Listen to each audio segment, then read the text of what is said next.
가족을 위해서 자기 몸도 돌보지 않고 불철주야 열심히 일하는 아버지가 있었습니다.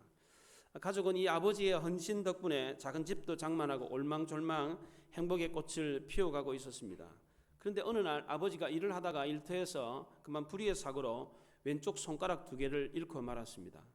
생활을 하는데 지장이 없었지만 아버지는 이 일로 인해서 심한 우울증을 앓게 되었습니다. 남들이 자기 왼손을 쳐다보는 게 싫었습니다. 점점점 사람을 멀리하게 되고 대인 기피증까지 생겼습니다. 이런 아버지의 모습을 보면서 자녀들과 또 아내는 더욱 마음이 아팠습니다. 어느 날 마을에서 잔치가 있었는데 마을 사람들이 춤을 추고 노래하면서 즐겁게 시간을 보냈습니다. 그 마을 잔치에 가족 노래자랑 대회가 있었어요. 이 가족이 출전을 했는데 1등을 했습니다.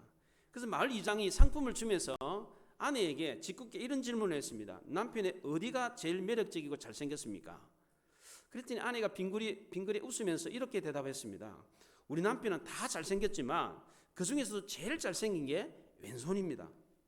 이 말을 하면서 남편과 아내와 자녀들은 조용히 눈물 지으며 서로의 얼굴을 쳐다보았습니다.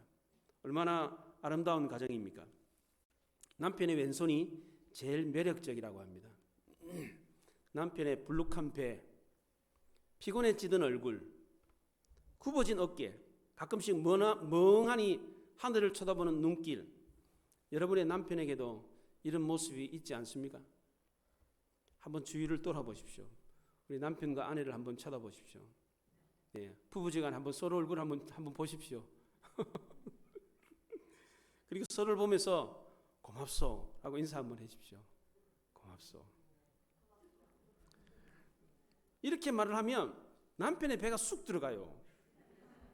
얼굴도 펴지고 어깨도 더 넓어져요. 눈길도 더 초롱초롱해집니다. 오늘 본문에 이런 남편의 자랑스러운 왼손처럼 아름다운 키를 가진 종에 대한 이야기가 나옵니다. 이 종의 키에는 송곳 자국이 나 있었습니다. 가족들을 사랑해서 영원히 종이 되려고 귀에다가 구멍을 뚫었습니다. 그래서 이 사람은 사랑의 종이 되었습니다. 이 사람은 보통 종이 아니었습니다. 신부는 종이었지만 주인에게는 가족과 같은 존재였습니다. 이 종은 자녀들에게는 가장 자랑스러운 아버지였고 아내에게는 가장 듬직한 남편이었습니다. 종의 가족들은 이 종의 귀에 뚫린 이 송곳 자국을 자랑스럽게 여겼습니다. 왜 귀에다가 송곳으로 구멍을 뚫었습니까? 기골이 달려고? 멋있어 보이려고? 그렇지 않습니다. 고대 사회에서 귀에 구멍을 뚫은 것은 자유의 상실을 의미했습니다. 고대 페니키아인들은 북아프리카 북쪽에 카르타고라고 하는 지금의 티니지라고 하는 곳에 노예들을 이 사람이 노예다라는 것을 표시하기 위해서 귀에다가 구멍을 뚫었습니다. 동양에서는 한의학에서 눈을 치료하기 위해서 이 귓볼에다가 침을 넣거나 아니면 구멍을 뚫어가지고 명주실을 이렇게 꿰기도 했습니다. 이것이 이게 오늘날 귀걸이가 된 겁니다. 예.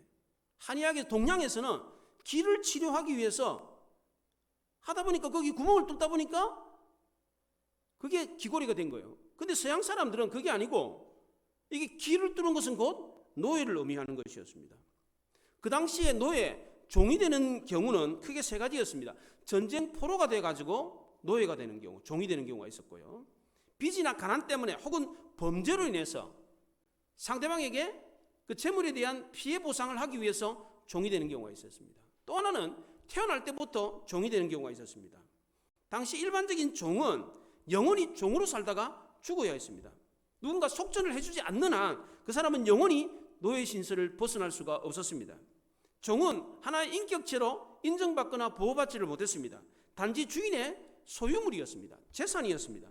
주인의 손에 생사 여탈권이 주어졌습니다. 아무런 희망도 없고 그저 비참하게 살다가 비참하게 죽어야 되는 사람이었습니다. 우리가 인생을 살다 보면 정말 너무너무 힘들다 이런 생각이 들 때가 있습니다. 그런 때가 언제입니까? 현실의 어려움 때문입니까? 그렇지 않습니다. 그것보다도 미래의 희망이 보이지 않을 때, 이때가 가장 힘든 겁니다. 조금만 노력하고 조금만 고생을 하면 괜찮아질 거다. 그러면 힘들지 않아요. 그러나 아무리 열심히 해도 미래가 없어.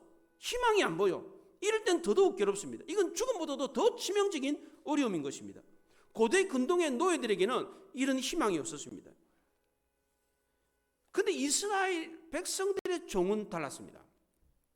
하나님은 율법을 통해서 노예는 영원한 노예가 아니라 한시적으로 6년 동안만 노예가 되게 하라, 이렇게 말씀하셨습니다. 7년째 되면 얼마의 빚을 졌든지 간에 자유인으로 돌아가게 해주었습니다. 히브리 종은 하나님 나라 백성의 일원으로서 기본적인 인권을 보장받았습니다. 오늘 2절에 보십시오. 내가 히브리 종을 사면 그는 엿새 해 동안 섬길 것이요 일곱째 해에는 몸값을 물지 않고 나가 자유인이 될 것이며 그랬어요. 여기 히브리인이라고 한 말이 나오는데, 히브리라는 말은 물을 건너다 그런 뜻입니다. 아브라함이 메소포타미아 문명에서 티그리스 유브라데 강 큰 강을 건너서 가나안 땅에 들어와서 가나안 사람들은 이 아브라함의 사람들, 아브라함의 가족들을 히브리인이다, 물을 건너온 사람이다, 이렇게 불렀습니다. 모세가 이 성경을 쓸 당시에 이스라엘 백성들은 애굽에서 탈출을 했기 때문에 노예가 없었습니다. 지금 이 성경을 받는 이스라엘 백성들 중에는 노예가 한 사람도 없었습니다. 왜? 광야로 다 자유인으로 나왔기 때문입니다. 그런데 가나안에 들어가면 빈곤이나 빚 때문에 노예가 되는 경우가 생겼습니다. 이렇게 되는 경우에 그 종은 7년째가 되면 자유인이 되게 하라, 그렇게 말을 했습니다. 7년째 해에는 몸값을 물지 않고 나가서 자유인이 되게 하라고 했는데, 여기 나가라고 하는 말이 사역동사로 되어 있습니다. 자기 스스로 나가는 게 아니라 주인이 나가도록 하는 겁니다. 너 나가라, 이렇게 했다는 겁니다. 그것도 그냥 나가게 한 것이 아니라 얼마의 돈을 줘서 나가게 했습니다. 만약 아무것도 없이 그냥 나가게 되면 다시 또 뭐 범죄를 저지르든지 또 다시 빚을 지게 됩니다. 그럼 또 다시 종이 되는 것입니다. 그래서 신명기 15장에 보면 히브리 남자나 여자가 내게 팔렸다 하자 엿새 해 동안 너희를 섬겼거든 일곱째 해에는 그를 놓아 자유롭게 할 것이요 빈손으로 가게 하지 말고 후히 줄지니 하나님께서 내게 복을 주신 대로 그에게 줄지니라. 너는 애굽 땅에서 종되었던 것과 내 하나님 여호와께서 너를 속량하셨음을 기억하라, 그렇게 말을 했습니다. 종을 보낼 때 그냥 보내지 않고 얼마의 돈을 줘서 보냈습니다. 과거에 이스라엘 백성들도 출애굽할 때, 애굽을 떠날 때 빈손으로 나온 게 아니었습니다. 출애굽기 12장에 보면 이스라엘 자손들이 모세가 말한 대로 애굽 사람들에게 은금 패물, 의복을 구했습니다. 이때 하나님이 애굽 사람들에게 이스라엘 백성들에게 은혜를 입혀서 구하는 대로 주게 했습니다. 애굽 사람들이 종이었던 이스라엘 백성들에게 은금 패물, 이걸 줄 이유가 없었습니다. 왜? 자기 거니까. 그런데 막 히브리 사람들이 들어와가지고 그 집에 애굽 사람들한테 들어와가지고 은금 패물을 달라 그래. 그러니까 애굽 사람들이 그냥 스스럼 없이 은금 패물을 막 줬어요. 왜? 애굽 사람들이 이스라엘 백성에 은혜를 베풀었기 때문입니다. 물론 하나님이 애굽 사람으로 하여금 이스라엘 백성에 은혜를 베푸도록 하셨습니다. 그러나 결과적으로 은혜를 베푼 사람들은 누굽니까? 애굽 사람들이었습니다. 애굽 사람들은 이스라엘 백성들이 요구하는 대로 저항하지 않고 은금 패물을 나누어 주었습니다. 그래서 이스라엘 백성들은 출애굽할 때에 400년 동안 노예 생활을 했던 그 값을 지불받고 애굽을 떠났습니다. 빈손으로 광야로 나온 게 아니었습니다. 이런 경험이 있었기 때문에 히브리 사람들은 종을 풀어줄 때도 그냥 풀어주지 않고 얼마의 돈을 줘서 보냈습니다. 이거는 그 당시에 노예 제도에서는 찾아볼 수 없는 예입니다. 그 당시에 노예 제도가 이스라엘 백성들에게만 있었던 게 아닙니다. 그 일대에 다 있었어요. 심지어 우리나라도 있었잖아요. 100년 전까지만 해도 다 양반 쌍놈 노예들이 있었어요. 종들이 있었잖아요. 전 세계가 다 노예가 있었습니다.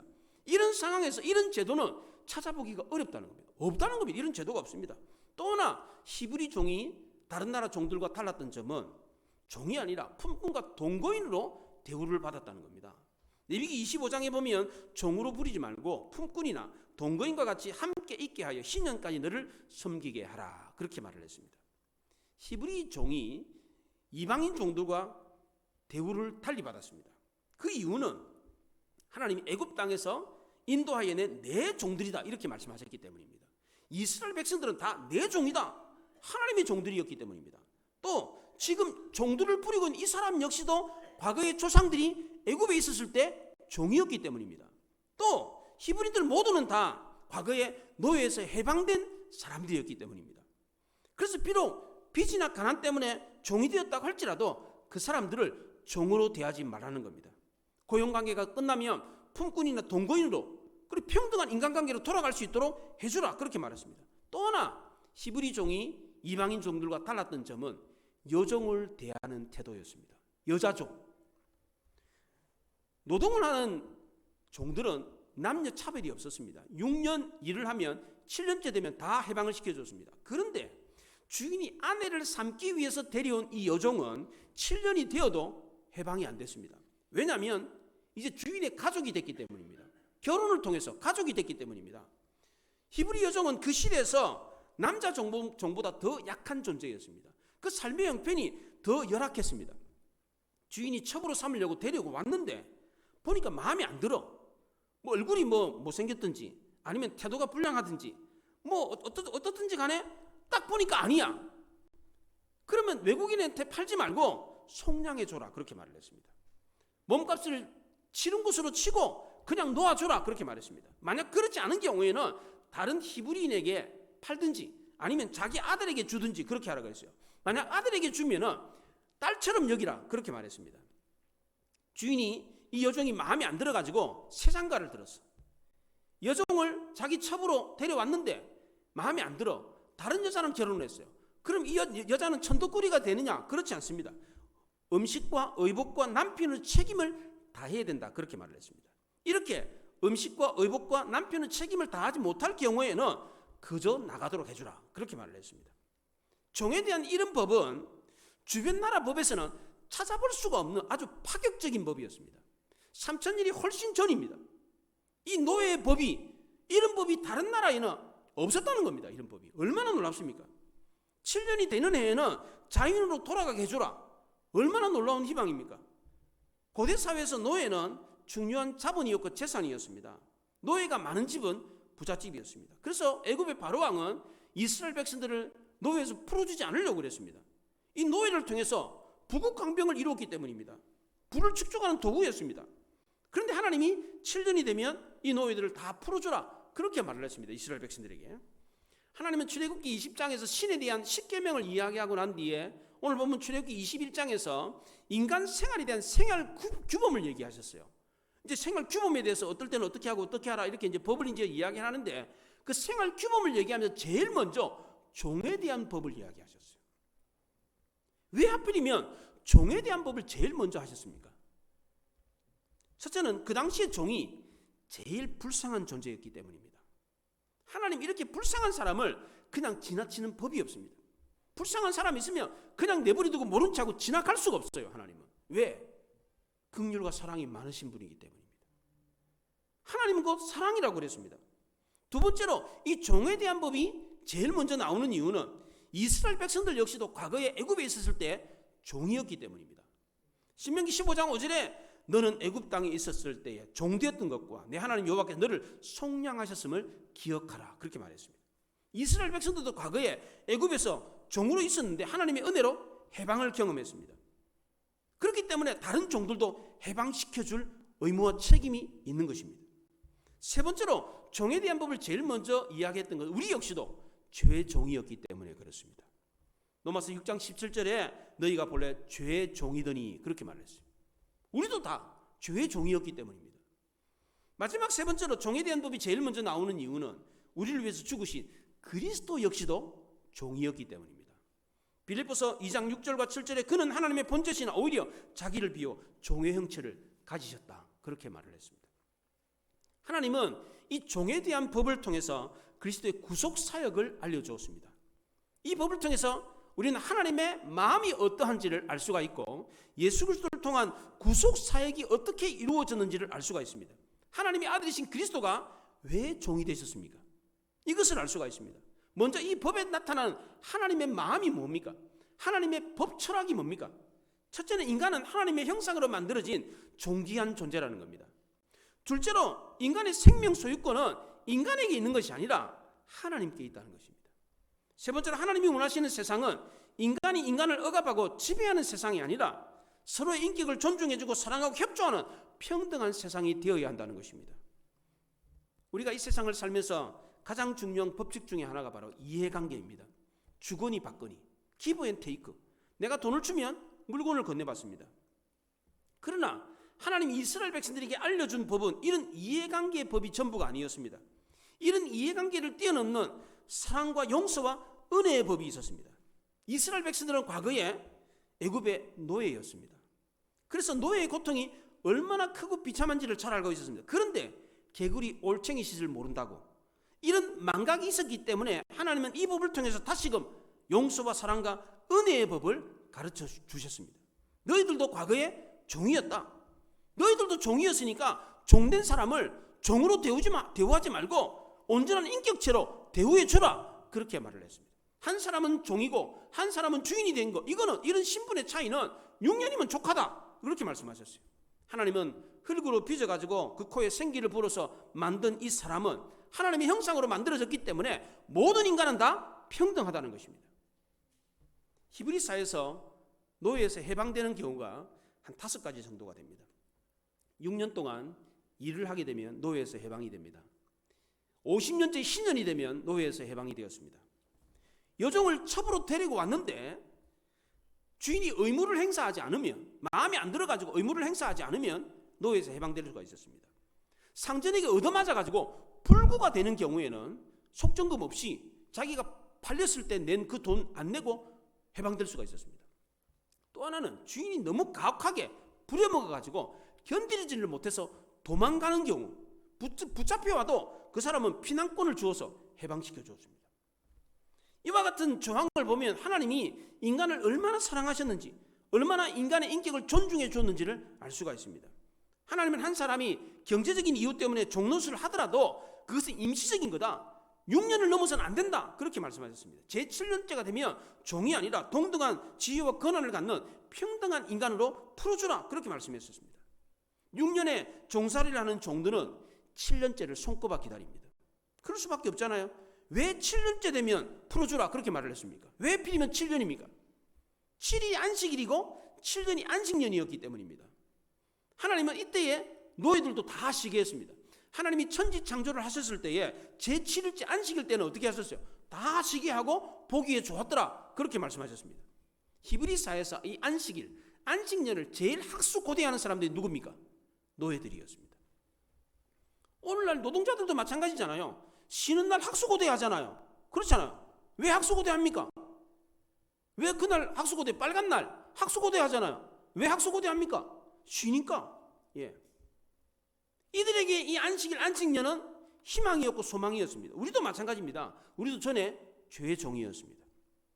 이 죄의 종에서 풀려날 그날을 학수고대하는 거. 죄의 종이었는데, 죄에 묶여 살고 있는데 여기서 풀려나는 것, 학수고대하는 거. 이건 너무나도 당연한 것입니다. 하나님은 이런 법을 통해서 약자를 보호하고 사랑해 주었습니다. 종이라고 할지라도 종이 아니라 고용인으로 대우해 주라는 겁니다. 너희도 하나님 앞에 똑같은 인간으로 취급받아야 된다. 하나의 인격으로 취급받아야 된다. 이렇게 말씀하셨습니다. 하지만 하나님은 사랑과 용서만 하시는 분이 아니었습니다. 히브리 사람이 노예가 되는 경우는 채무를 이행할 능력을 상실했기 때문입니다. 빚을 졌거나 무슨 손해를 입혔거나 도둑질하다가 걸렸거나 이랬을 때 노예가 됐습니다. 종이 됐습니다. 이런 경우에 채권자의 집에 가가지고 일정 기간 동안만 종살이를 하게 했습니다. 감옥살이를 하든지 아니면 종살이를 하든지 그렇게 했어요. 지불할 능력이 없으면 종살이를 해서라도 갚으라 그렇게 말을 했습니다. 하나님은 약자를 무조건 보호하신 게 아니었습니다.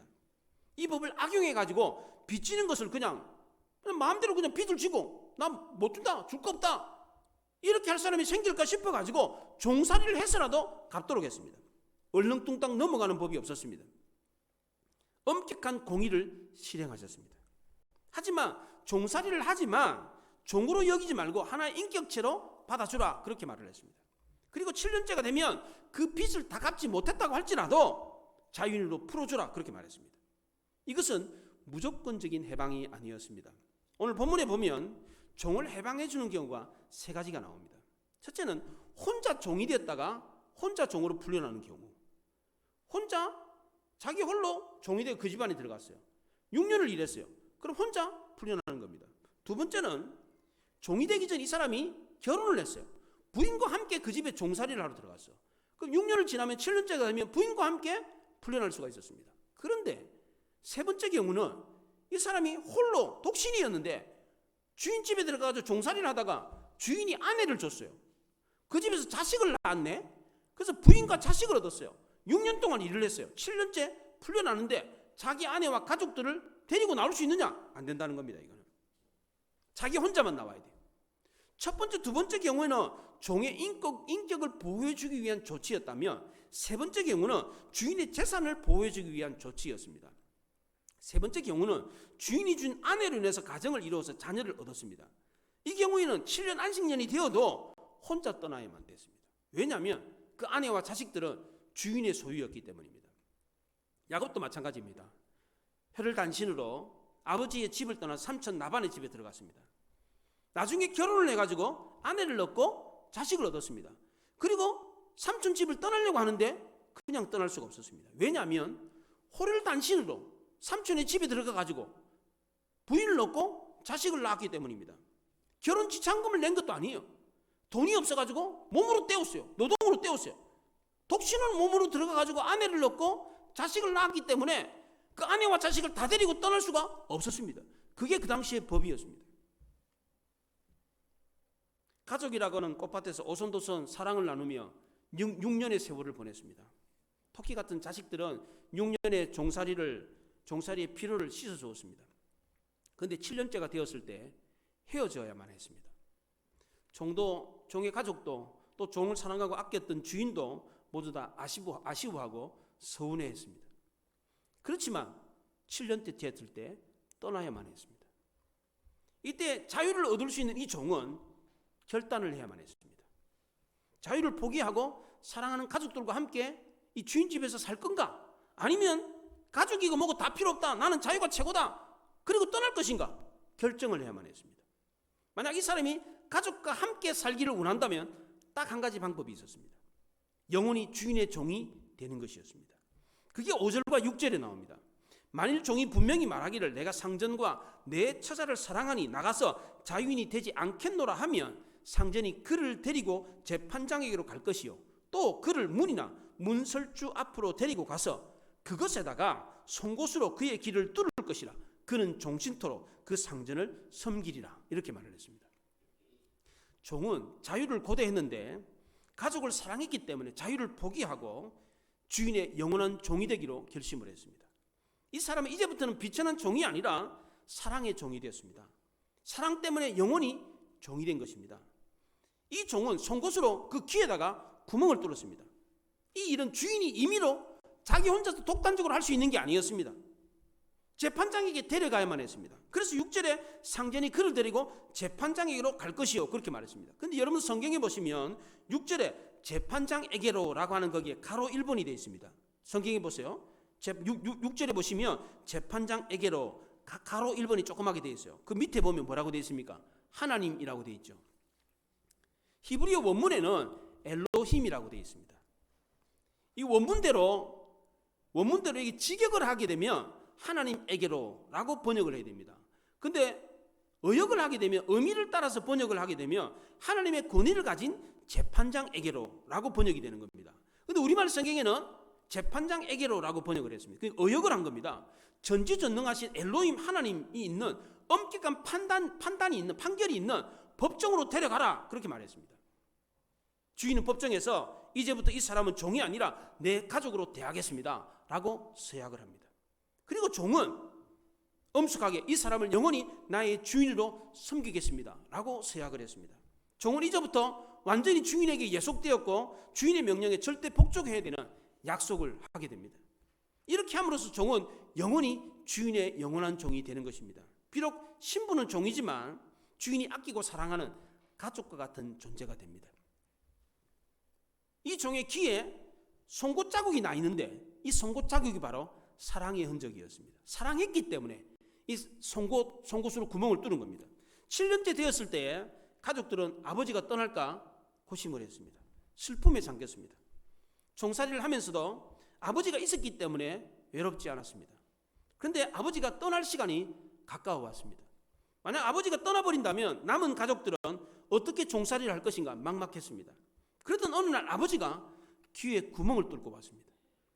이걸 보는 순간 가족들은 다 기뻐했습니다. 야, 이제 우리 가족은 헤어지지 않고 다 같이 살 수 있게 되었다.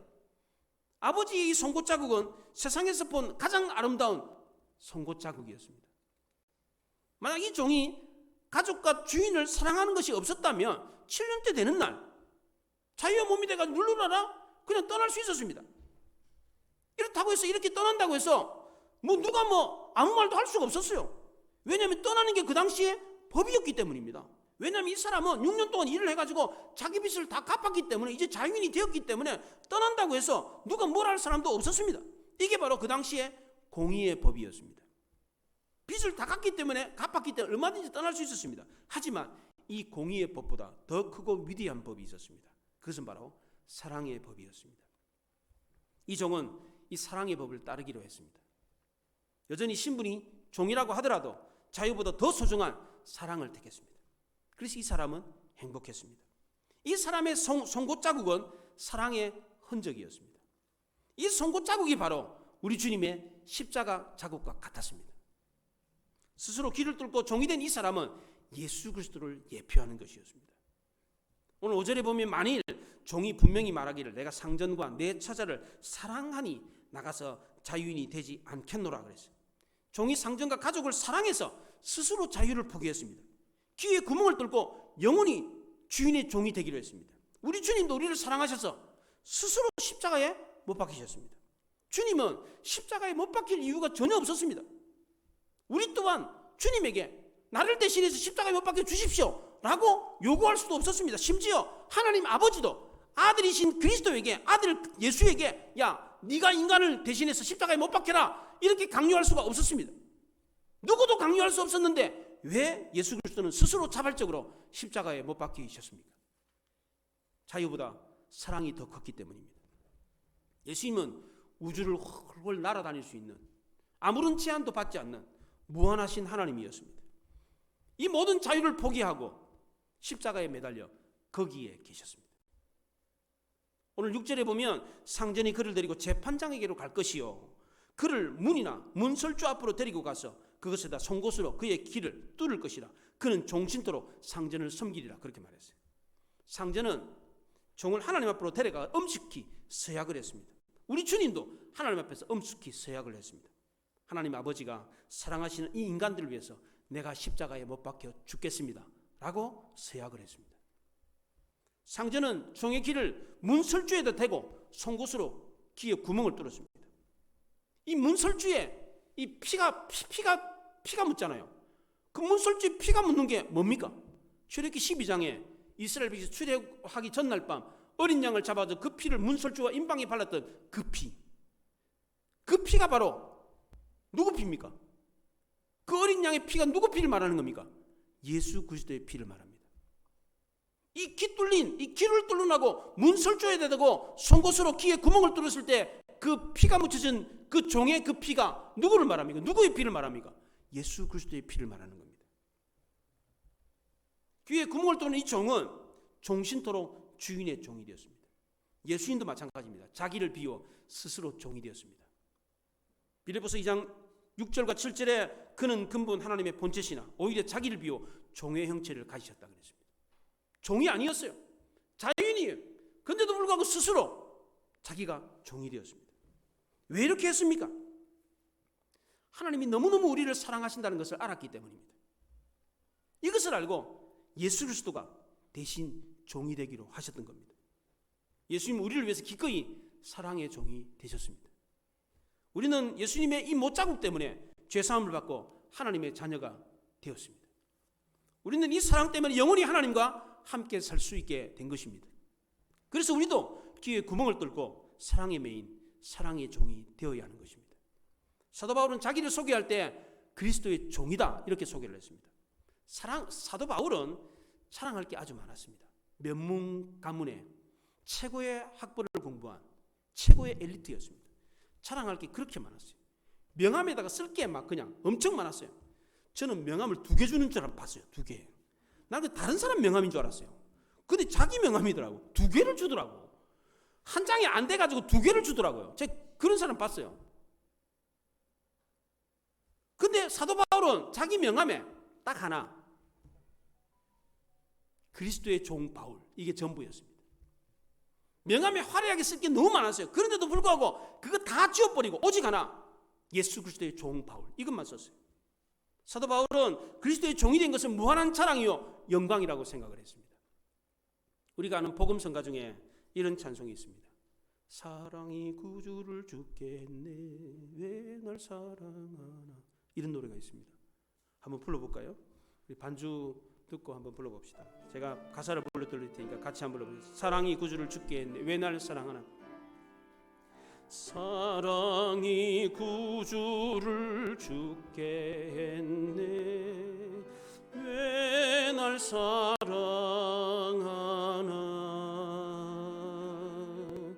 겸손히 십자가 지시었네 왜 날 사랑하나.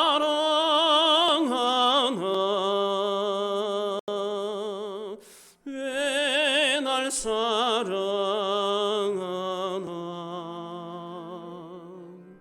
왜 날 사랑하나.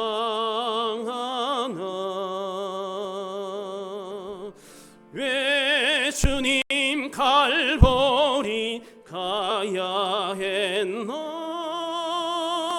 왜 날 사랑하나.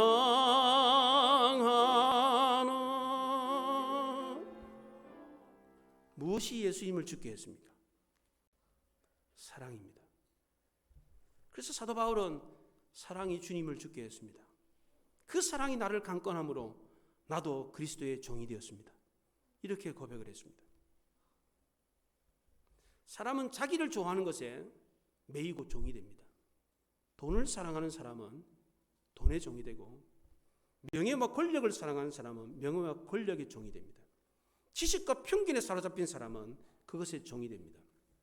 심지어 자기가 말하는 말에 매이면 말도 자기를 매여서 그 말의 종이 됩니다.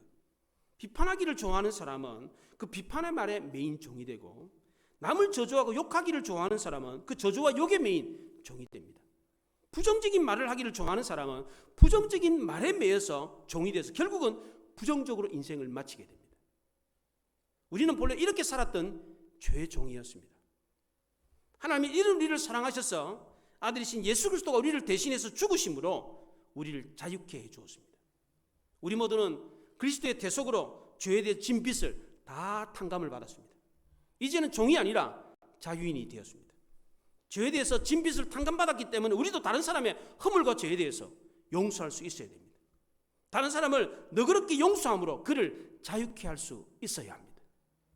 갈라디아서 5장 13절에 형제들아 너희가 자유를 위하여 부르심을 입었으나 그러나 그 자유로 육체의 기회를 삼지 말고 오직 사랑으로 서로 종노릇하라 그랬습니다. 주님이 우리를 위해서 스스로 종이 되신 것처럼 우리 역시도 주님을 위해서, 다른 사람을 위해서 스스로 종으로 섬겨야 할 것입니다. 이런 사람이 바로 죄 용서받아 스스로 길을 뚫고 사랑의 종이 되는 하나님의 자녀 성도인 것입니다. 우리는 모두 사도 바울처럼 스스로 길을 뚫고 영원히 주님의 종으로 섬길 수 있기를 바랍니다. 사도 바울은 이렇게 섬기는 종이 되었을 때 세상에서는 느낄 수 없는 하늘의 자유함을 경험했다고 합니다. 고린도서 3장 17절에 주의 영이 있는 곳에는 자유함이 있느니라 그랬습니다. 사도 바울은 종이 됐는데 세상에서 느끼지 못하는 크나큰 자유함을 경험했습니다. 우리도 스스로 하나님의 사랑의 종이 되어 이 놀라운 자유를 경험할 수 있기를 바랍니다. 다른 사람을 용서함으로 자유케 할 수 있기를 바랍니다. 이 놀라운 자유를 통해서 큰 행복을 누리는 우리 모두가 될 수 있기를 바랍니다. 기도하겠습니다. 말씀을 생각하며 기도합니다.